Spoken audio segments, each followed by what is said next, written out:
शिवाजी महाराज की जय भवानी, जय शिवाजी। महामानव डॉक्टर बाबासाहेब आंबेडकर की जय भीम, जय श्रीराम। महाराष्ट्राचे लोकनेते आणि देशामध्ये अव्वल स्थानावर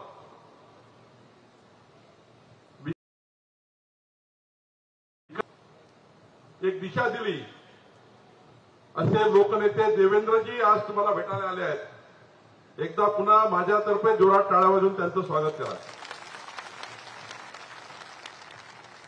मंचावर उपस्थित आपले अध्यक्ष सुधाकर कोळेजी, डॉक्टर राजू पोद्दारजी, प्रकाश टेकाडेजी, अरविंद गजबेजी, मनोहर कुंभारेजी, अनिलजी निदान, आदर्श पटलेजी, मान्य रेड्डीजी, गज्जू यादवजी, आनंदराव राऊत, संजयजी टेकाळे, राजेश रंगारी, राजेजी ठाकरे, आशिषजी फुटाणे, किशोरजी चौधरी, मंदारजी मंगळे, चंद्रशेखर लांडे, हिमेश्वरजी आवलकर, बबलू ठाकूर, मीनाताई तायवाडे, अर्चनाताई चौधरी, अशोकजी तांदुळकर, अर्चनाताई चौरे, गजाननजी आसोले, श्रीरामजी टाकळे, आपले अनेक वर्षापासून ज्यांनी भारतीय जनता पार्टीकरता पूर्ण जीवन दिलं असे रमेशजी जैन, मान्य मित्तलजी, किशोरजी मुसळे, छायाताई ढोले, उज्ज्वलजी करडबाजने।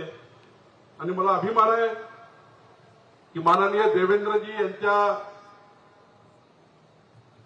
नेतृत्वामध्ये आपल्या सर्व कामगार कृती समितीने नेतृत्व केलं आणि आज माननीय नचिकेतजी मोरे, जयंतजी भालाधरे, सतीशजी तायडे आणि मनोहर अवचारजी आणि सर्व कामगार संघटना यांचं मी मनापासून अभिनंदन करतो। कामगार संघटनांचं, कामगार एकजुटीचा आणि सर्वांनी हा प्रश्न लावून धरला। खरं तर बंधू भगिनींनो, जेव्हा कामगार संघटना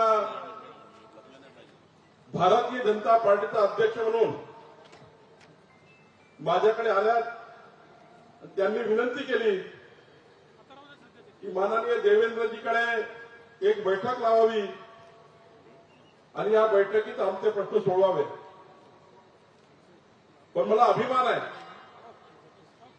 मी माननीय देवेंद्रजींना विनंती केली फक्त, त्यांनी 3 दिवसाच्या आतमध्ये आपल्या कामगार संघटनेची बैठक लावून आपण या ठिकाणी सांगितल्याप्रमाणे त्यांनी न्याय दिला।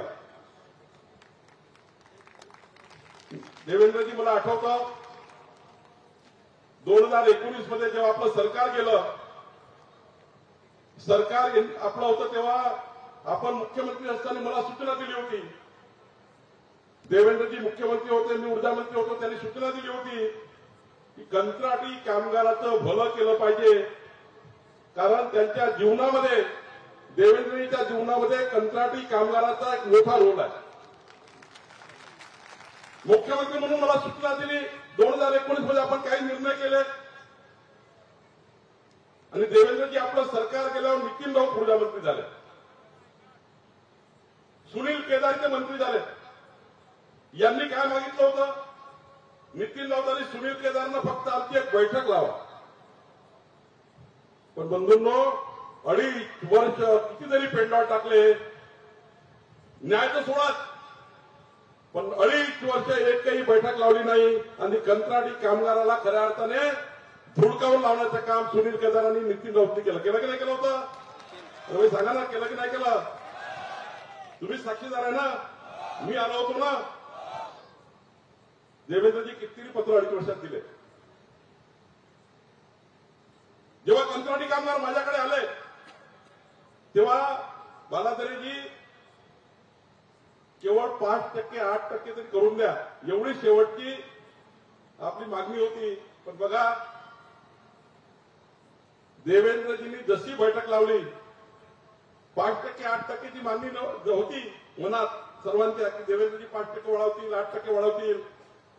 पण मला अभिमान आहे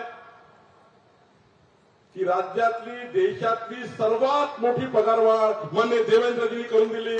खऱ्या अर्थाने 19% पगारवाढ। महाराष्ट्रामध्ये देशामध्ये कुठल्याही सेक्टरमध्ये कारण माहिती आहे आपण सर्व रिस्क घेऊन काम करता त्यात मी जाणार नाही.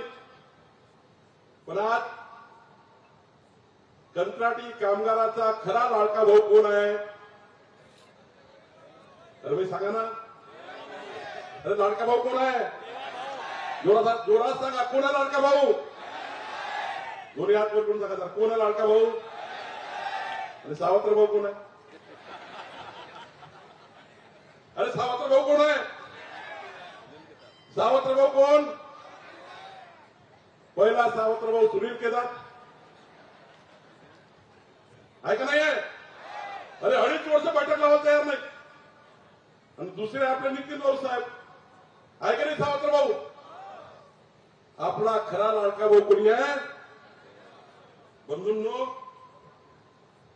आमच्या मुख्यमंत्री माझी लाडकी बहीण योजनेमध्ये देवेंद्रजी 85,000च्या वर या आमच्या विधानसभेमध्ये आमच्या बहिणींना आता 1,500 रुपये महिना मिळणार आहे. 18,000 रुपये वर्ष.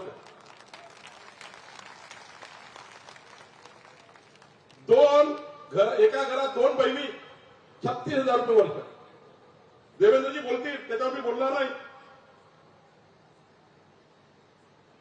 पण बघा तुम्हाला एक व्हिडिओ भेटलाय, सर्वांच्या घरी पत्र आलाय. काँग्रेस पार्टी आली तर मुख्यमंत्री लाडली बहीण योजना बंद करणार. कुणी म्हटलं? अरे सांगा ना कुणी म्हटलं? जोरात बोलत नाही या भरता का? तर जोरात हात करून सांगा कुणी म्हटलं? तुम्हाला मान्य आहे काय? 1,500 रुपये 18,000 रुपये वर्षाचे आमच्या बहिणीला देणं जे माननीय देवेंद्रजींनी एकनाथ शिंदे सरकारने खऱ्या अर्थ आमच्या देवाभाऊनी जो निर्णय घेतला तो निर्णय बंद पाडण्याचा निर्णय काँग्रेस पार्टीने घेतला. तुम्हाला मान्य आहे का? बंधूंनो, हा निर्णय 3 महिन्याकरता नाही आहे. देवेंद्रजी सांगतील मध्य प्रदेश भाजप सरकार योजना सुरू आहे, छत्तीसगडमध्ये भाजप सरकार योजना सुरू, आसाममध्ये भाजप सरकार योजना चालू, कर्नाटकमध्ये काँग्रेस सरकार योजना बंद,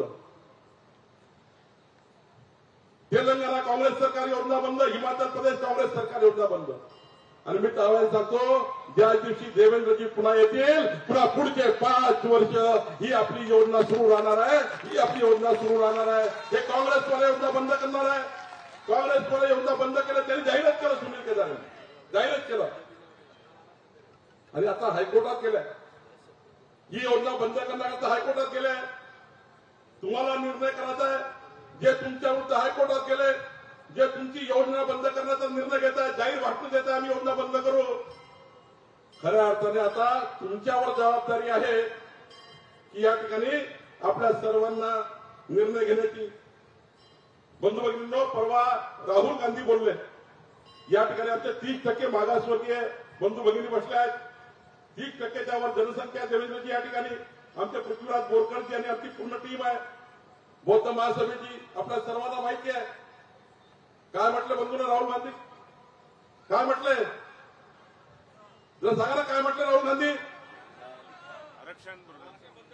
एसटी ओबीसीचं आरक्षण बंद करणार. तुम्हाला मान्य आहे का हे? जर मान्य आहे का तुम्हाला? एसटी ओबीसीचं आरक्षण काढण्याचा निर्णय आमचं सरकार आलं काँग्रेसचं तर आम्ही बंद करू. एकीकडे खोटारडेपणा केला, आत्ता खोटारडेपणा केला 3 महिन्यापूर्वी. खापरखेड्याच्या प्रत्येक घरोघरी, चिचोलीच्या प्रत्येक घरोघरी देवेंद्रजी, भानेगावच्या प्रत्येक घरोघरी मागासवर्गीय समाजाला फिअर निर्माण केलं, भीती निर्माण केली की मोदीजी आले तर संविधान बदलणार आहे. 10 वर्ष मोदीजींनी कधीच संविधानाचा सन्मान करून देश चालवला. कधी मोदीजी संविधान बदलू शकत नाही, कुणी बदलू शकत नाही. पण तुमच्या खोटं बोलून मतं घेतले की नाही घेतले? अरे मतं घेतले की नाही घेतले? आता तुमची बारी आहे राहुल गांधी. काय करणार तुम्ही राहुल गांधीचं? अरे काय करणार आहे? तुमच्याशी बोलायला आलो मी, सत्काराला आलो. सत्कार देवेंद्रचा करायचा आहे. मी खापरखेडाच्या जनतेशी बोलायला आलो आणि नेहमी तुमच्याशी बोलतो. आता काय करणार आहे तुम्ही? या काँग्रेसच्या नेत्याचं करायचं काय?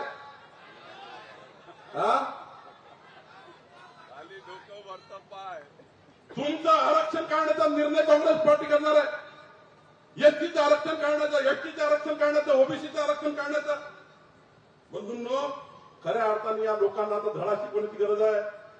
बालाधरजी, तुमचं मी आभार मानतो. तुम्ही आव्हान केलं, मी सुद्धा तुम्हाला विनंती करायला आलो आहे. खरं तर मला 2-3 गोष्टी मांडायच्या होत्या. देवेंद्रजी या ठिकाणी आहेत.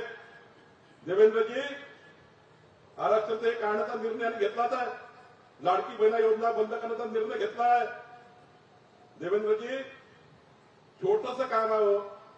या चिचोली भानेगाव या भागातल्या जनतेला नगरपंचायत पाहिजे. पाहिजे की नाही पाहिजे तुम्हाला? अरे पाहिजे की नाही पाहिजे? पण इथला आमदार मागच्या 10 वर्षापासून खापरकडा चिचोलीला नगरपंचायत होऊ देत नाही, नगर परिषद होऊ देत नाही. खऱ्या अर्थाने हे झालीचे शुक्राचार्य आहे. यांनी या भागाच्या विकासाला मागे ठेवला आहे. आणि म्हणून माझी विनंती राहणार आहे, देवेंद्रजी, आपलं सरकार येणार आहे. आपलं सरकार आल्यानंतर खापरकडा चिचोलीला नगरपंचायत केल्याशिवाय आपण राहू नका. या भागाचा विकास प्रचंड मागे पडलेला आहे. एक मोठं खेळ या ठिकाणी नगरपंचायत, या ठिकाणी खापरकडा चिचोली आहे.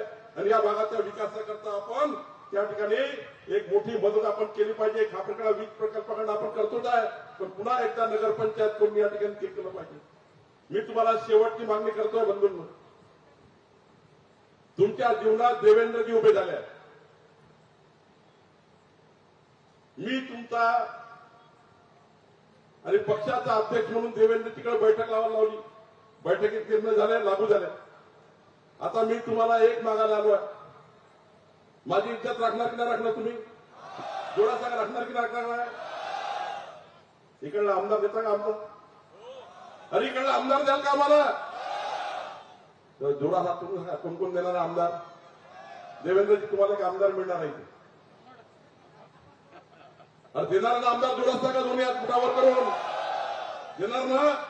मी तुम्हाला दाव्याने सांगतो, देवेंद्रजी आहेत, मी आहे, आम्ही दोघंही या सावनेर विधानसभा मतदारसंघामध्ये मागच्या 15 वर्षाचे गोचीड चिपकला आहे.